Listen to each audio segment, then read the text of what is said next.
E a economia brasileira segue em despiora de acordo com a mídia, nossa inflação abaixo da inflação americana e nosso crescimento econômico deve ser maior do que a China. E eu separei aqui 6 ações que devem captar esse movimento de melhora macro Brasil. Mas antes de começar esse vídeo, dá um like. Se você não é inscrito, inscreva-se, ative as notificações e comentem qual ação você está posicionado para captar essa melhora do macro Brasil. Eu vou sortear um squeeze do canal e um livro, Os Axiomas de Zurich. Para participar, basta comentar. O resultado sai na próxima terça-feira, 9h30 da noite, no meu Instagram, nos stories. Então, se você não me segue, aproveite para me seguir lá também. E vamos lá, né, pessoal? Hoje eu vou falar aqui de Brasil, de macro, da despiora, né? Lógico que eu estou falando de forma irônica. E quais ações, né, vão captar ou estão captando essa melhora do Brasil. Para começar essa conversa, vamos falar de inflação. Hoje, né, nessa terça-feira, saiu o dado de IPCA, o dado mais importante de inflação aqui no nosso mercado e um dado bom, né? Tivemos aqui uma queda em setembro de 0,29, terceiro mês de deflação, né? Ou seja, inflação negativa. E quando a gente olha, né, pessoal, esse gráfico aqui, a gente consegue ver bem o movimento da queda, né, da redução forte da inflação aqui da casa dos 12, que nos últimos 3 meses vem caindo fortemente. A gente acumulou aqui 7 e 14 no IPCA nos últimos 12 meses, ou seja, nossa inflação embicou de fato para baixo e isso vai nos ajudar muito. Vamos dar uma olhadinha, né, na quebra desse dado aqui, o que tem ajudado, né, nesse mês aqui. Alimentos, né, caindo forte, 0,51, artigos de residência 0,13, transportes 1,98 e comunicação 2,08, ou seja, do lado dos combustíveis, né, ajudando aqui na linha de transporte, comunicação, custo de planos de internet, de telefonia caindo, e alimentos e bebidas é um bom ponto aqui, uma queda que ajuda porque inflação, principalmente de alimentos, né, acaba impactando fortemente as pessoas com classe de renda mais inferior, né? Imagina só, quem ganha muito, alimentos e bebidas não representa tanto dentro de uma cesta, mas quem ganha menos, né, isso tem um impacto bem maior. E IPCA é uma cesta, né, uma média aqui que o IBGE disse que é a média das pessoas, mas cada um tem a sua própria inflação, né? De forma geral, bebidas e alimentos acabam impactando mais as populações mais pobres e isso tem impacto, de fato, na economia. E quando a gente olha para os Estados Unidos, né? A inflação deles em 8,3, nossa inflação menor do que a americana, e quando a gente olha de forma generalizada isso na Europa também, ou seja, estamos no caminho certo, conseguimos reduzir nossa inflação, aquele caminho que eu falei várias vezes aqui, né? Aumento que a gente teve aqui na Selic no início do ano passado, um ciclo aí, o primeiro ciclo global e forte, teve resultados, né? E agora nós encerramos esse ciclo, né? Em breve devemos falar aí de uma redução de Selic, então isso é bem positivo, vai trazer uma agenda positiva. Do outro lado, né, de crescimento econômico, quando a gente olha para a nossa perspectiva de PIB, estamos falando aqui do finalzinho do ano, né? Os dados têm uma certa defasagem na economia brasileira.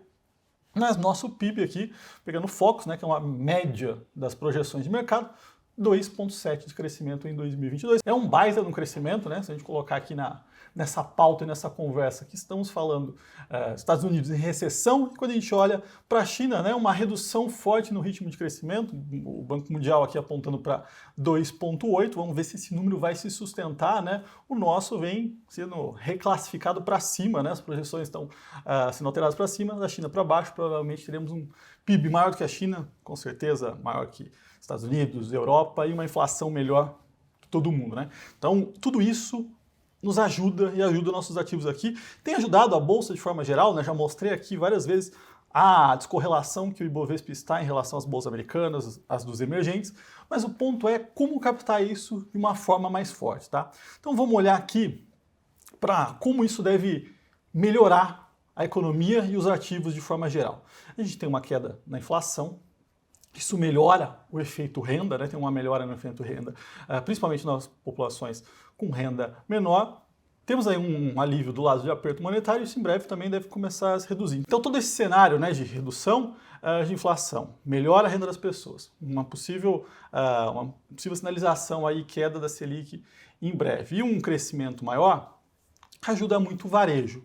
E eu tenho falado aqui consistentemente, né, o varejo, o consumo, o nosso mercado, o mercado doméstico, né, de forma geral, quando você olha para a bolsa, né, o quanto você tem para ganhar e quanto você tem para perder, né, que é a simetria de risco, né, sempre busco onde existe um bom upside e se não der certo, né, ou se não evoluir da forma que projetamos, eu tenho pouco. Então quando você olha para o cenário e para os ativos, o que você vê? O mercado precificou algo muito ruim para esses ativos.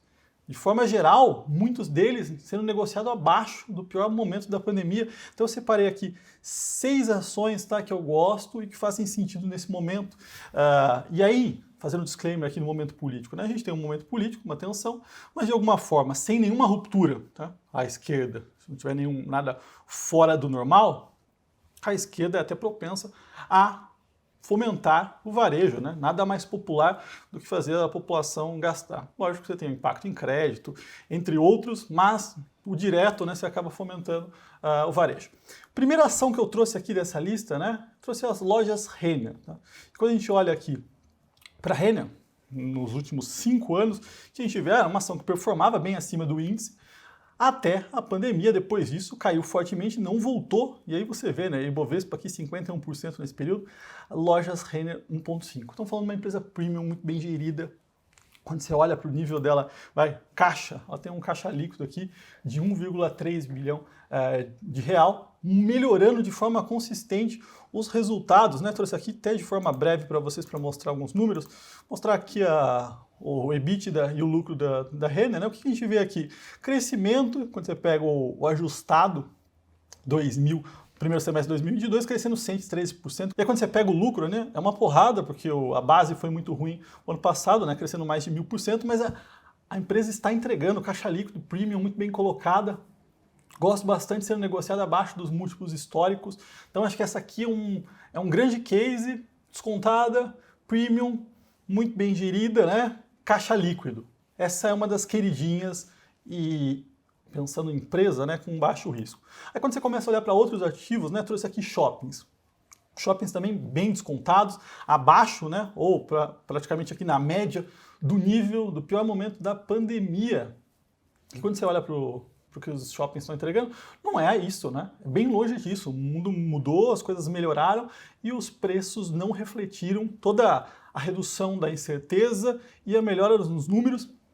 E aqui eu coloquei 2 shoppings, né? Multiplan, mais premium, ativos mais classe média alta, e BR Malls, uma exposição maior em baixa renda, tá? E aí tem um risco um pouco maior, dado o momento econômico, mas aqui quando você pega os dois, né, você pega esse movimento de fato em que o mercado amassou.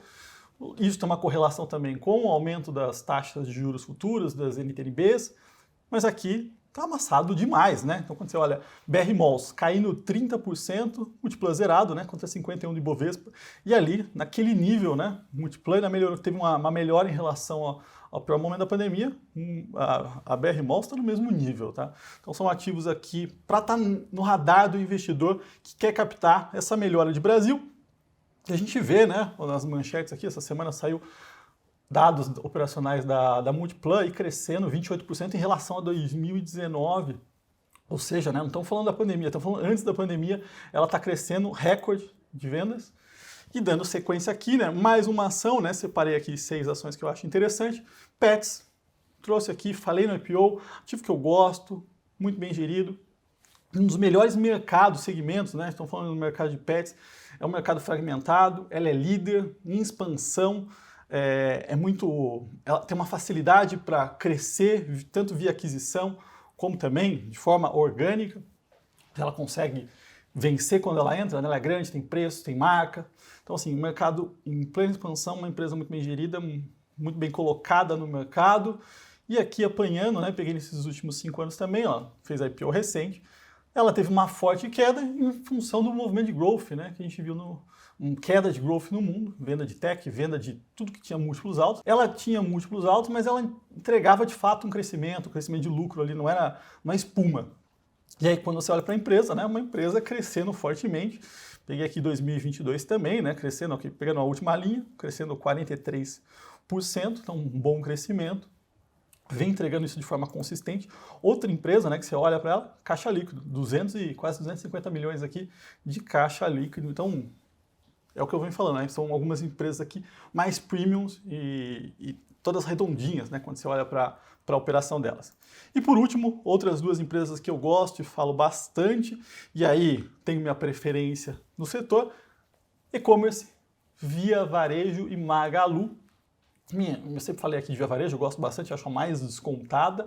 Peguei aqui um ano só para não distorcer aquele movimento de alta da Magalu e forte queda, né? E aí quando você pega esse um ano aqui, Via Varejo caindo 51, Magalu 63 contra uma alta de 3% do índice. Então, na visão não faz sentido. Lógico que aqui, né? Principalmente quando você olha para Via Varejo, existem alguns riscos, tá? Mas quando você olha para nível de valuation, eu já falei aqui, né, recentemente está sendo negociada a menos de 3 vezes EV/EBITDA, está de graça. O mercado precificou a quebra, na minha visão não existe isso. Então eu peguei aqui empresas, né, 6 ações que captam essa melhora de Brasil, e fiz os disclaimers políticos, obviamente, de forma diferente, né, empresas premium como as lojas Renner e outros segmentos. Trouxe aqui as duas do e-commerce, gosto de Via Varejo, tem alguns riscos, mas é que tem mais upside. E falando de setor, né, sem dúvidas, né, o setor de varejo é muito descontado. Pessoal, e quem quiser saber um pouquinho mais, né, sobre carteiras personalizadas dentro da Levante, eu tenho um time,